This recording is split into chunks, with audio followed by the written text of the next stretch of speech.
There are characters you forget right after the credits roll. Then there are characters like Gollum. You don't just remember him, but you hear his voice as he crawls into your memory like he did into the caves of Middle-earth.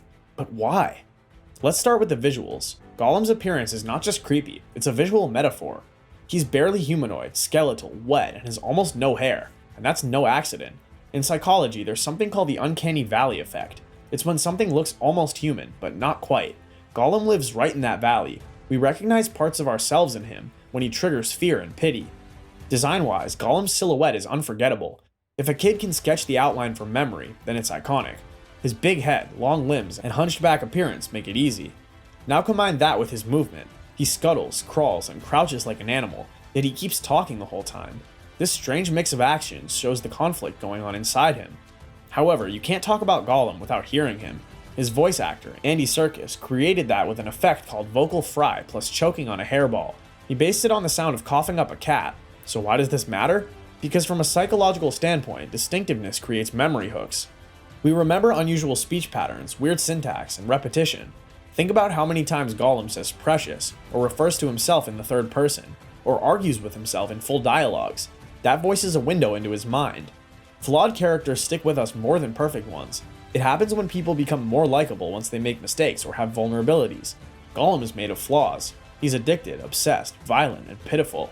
He's literally torn in half, between his past as Smeagol and his addiction as Gollum. Meanwhile, Gollum changes over and over. He starts as a monster, then we see Smeagol peek through. He wants friends, then betrayal, then violence, then tragedy. He doesn't just want to steal a ring. The ring is his identity. This is called a character stake, which is often the emotional cost of failure, and Gollum's cost is existential. Think about this. If the ring is destroyed, Gollum dies inside, even before he physically dies. His entire being is tied to that object. That's a psychological wound. When we first meet Gollum in The Hobbit, he was a name in the dark, a slinking shape, and a riddle teller. We don't know who he is or what he wants. He's just off. Hence, his mystery matters. This aligns with information gap theory, a principle where curiosity drives engagement. We want to know who this guy is and why he speaks like that. What's his deal with the ring? By the time we get to The Lord of the Rings, the mystery increases. Now we learn his origin story. He used to be like a hobbit. He had a name, a life, and some friends. So his mystery transforms into tragedy. Gollum works because he reflects us, the parts we don't want to admit.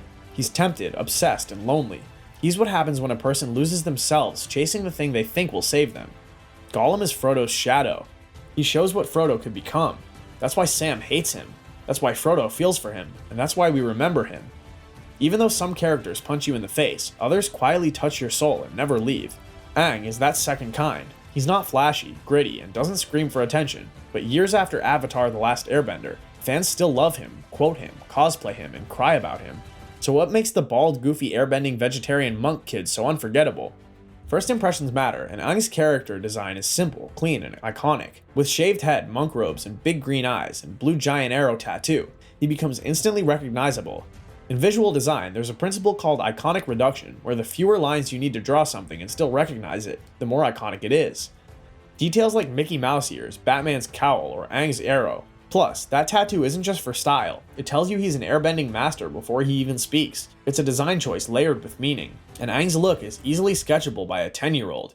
That's visual storytelling doing its job. Moreover, Aang's voice perfectly matches his character.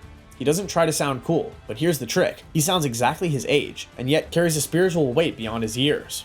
From a psychological angle, our brain notices the tension between his childlike energy and the burden of being the Avatar. This pulls our attention because how does a 12-year-old act like a global peacemaker? However, we are more drawn to characters who mess up or are vulnerable.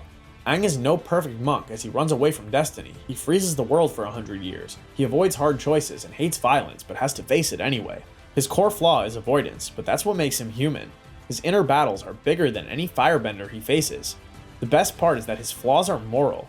He isn't greedy or power hungry. He's too kind, and sometimes that kindness causes pain.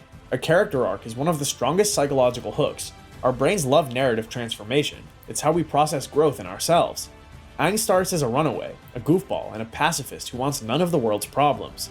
By the end, he masters all four elements, confronts the Fire Lord without compromising his values, and builds peace from trauma, not war. He becomes a truer version of himself. He grows into his identity without breaking it. That's rare and powerful. Most chosen ones become warriors. Aang becomes wise, and we feel every step of that journey. Speaking of mystery, Aang is a literal time traveler. frozen for 100 years. He wakes up and the world has moved on without him. His culture is gone and his people were wiped out. He's the last airbender, the only survivor of a peaceful civilization erased by war. That mystery of who he was before and what was lost is rich.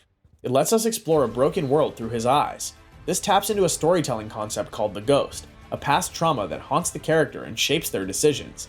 Aang's ghost is genocide.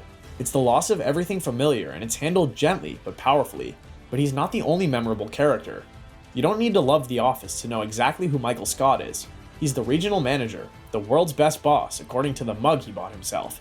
He's painfully awkward and unintentionally offensive, and somehow utterly unforgettable.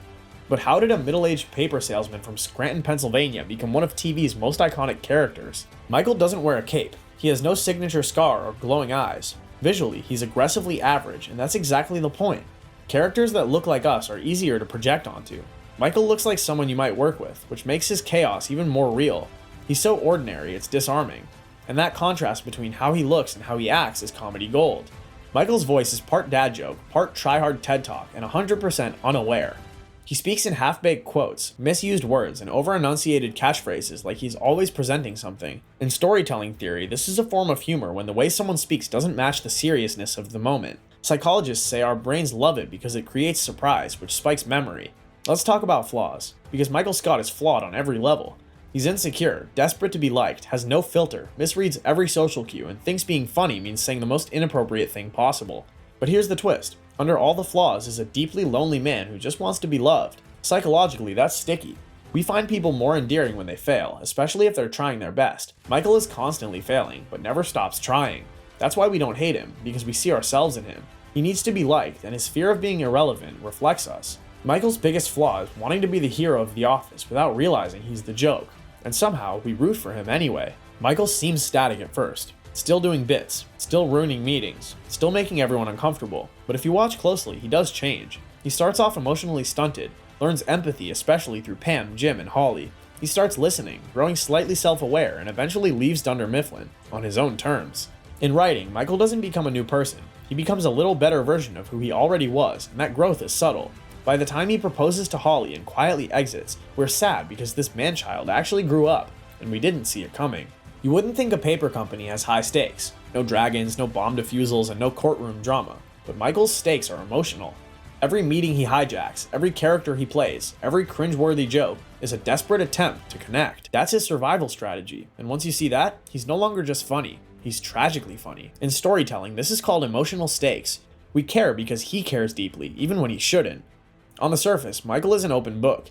He overshares. He monologues. He craves attention. But he's one of the most mysterious characters on the show. We get clues like when we meet his cold, dismissive mother. But the show never fully answers these questions. It keeps just enough mystery to let us fill in the blanks. This taps into the information gap theory, the psychological principle that people remember stories more when they have unanswered questions. Michael Scott is a walking question mark, a riddle told as a joke, hiding a tragedy underneath. Here's the deepest reason we remember Michael Scott. He reflects the worst parts of ourselves and the hope that we can still be loved anyway. He says the wrong things and wants to be liked more than he wants to be right. He's desperate, awkward, tone-deaf, and occasionally brilliant. And through it all, he keeps trying. That's what makes him unforgettable. He's not the boss we want, not even the boss we need, but the boss we understand. And maybe the boss we secretly are. Michael Scott doesn't work despite his awkwardness. He works because of it. He's a character we remember because he made us laugh, then cringe, then somehow feel. And if your character can do all three, you've created someone truly memorable. Just like Lotr v Britannia, the masked revolutionary and exiled prince, the teenage genius who tried to bend the world to his will and paid for it. Firstly, Lelouch's aesthetic is unforgettable. The black and purple cloak, the sharp edges, the golden trim, the mask, half superhero, half dictator. And then there's Lelouch himself, tall, lean, angular, piercing violet eyes, school uniform by day, revolution by night. This sticks because good character design leans on contrast. In psychology, contrast draws memory, and our brains retain characters that contain duality. He looks princely and villainous, charismatic and cold. His mask doesn't just hide his face, it amplifies the myth. Lelouch doesn't raise his voice unless it's absolutely necessary. He gives orders, and every word feels planned, like he's always thinking 10 steps ahead. Then when he does shout out of anger or grief, it hits hard. That sudden shift from calm to intense is powerful.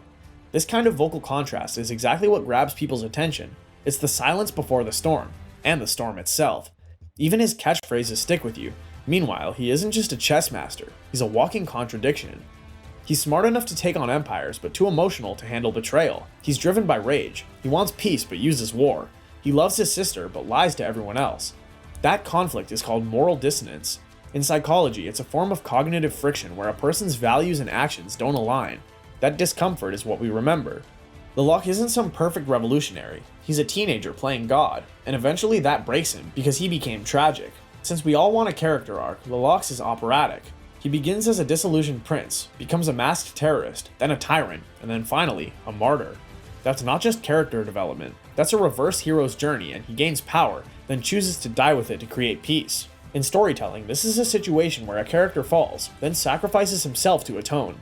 But he doesn't just die for redemption, he plans his own death, and because his final move was so in character, it feels like the only possible ending. Forget dragons or death beams, the Locke fights for something more personal. Nunnally, his little sister and only real family. Everything he does and says is for her safety. Psychologically, we connect deeper with goals that feel human scale. Protecting his sister is more emotionally gripping than saving the universe. But the more he tries to protect her, the more people suffer, innocents die, and even friends fall. From the very first episode, the Locke feels like a mystery. This taps into something called information gap theory, an idea that says we get hooked when we are missing answers. We don't just watch him, we're trying to figure him out. And the show plays into that perfectly. Just when we think we've got him, he does something unexpected by killing someone we thought he cared about, saving someone we thought he would sacrifice, and letting his true self slip through for a moment. The mystery keeps us invested. The more we wonder, the more we remember. It's that simple. He sticks with us because he's a reflection. He shows what happens when big dreams slowly turn into obsession. He wants to fix the world, but instead of changing it with hope, he tries to control it. And the more power he gets, the more isolated he becomes. In psychology, he fits the shadow hero type, someone who does the right thing, but through dark and risky choices. He walks the line between hero and villain, and in the end, he doesn't win the girl, he doesn't claim the throne, he dies quietly, leaving behind a world that might finally have peace. That's unforgettable. The Locke isn't remembered because he was cool, or clever, or tragic. He lives rent-free in our heads because he's not just the man behind the mask, he's the reason the mask was needed in the first place, and that's what makes a character truly unforgettable.